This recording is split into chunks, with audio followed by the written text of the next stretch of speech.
সুপ্রিয় ভিউয়ার্স, আমার এই চ্যানেলে যারা নিত্যদিনের ভিডিও দেখেন, আমি মোটামুটি একটি ফ্যানের কাজ করেছি। আরও ফ্যানের কাজ আমাদের কন্টিনিউ চলতেছে। আপনাদেরকে ফ্যানের কয়েল বাঁধার কাজগুলো সম্পূর্ণ বোঝাবো এবং লুপ কীভাবে বের করতে হয় এগুলো বোঝাবো।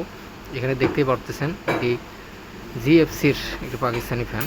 এই ফ্যানের লুপ দেখেন, এখানে 5টি বের করা হয়েছে। এখানে টোটাল লুপ ছিল 8টির মধ্যে আমরা 5টি বের করেছি, আর 3টিকে আমরা কমন করে এখানে কমন বের করেছি। এই 5টি লুপের মধ্যে একটি হচ্ছে কমন, আর 4টি হচ্ছে একটি ফেস ক্যাপাসিটি যাবে, আর 2টি হচ্ছে সুইচে যাবে। আপনার লো মিডিয়াম হাই স্পিড বাড়ানোর জন্য এই লুপগুলো বার করা হয়েছে।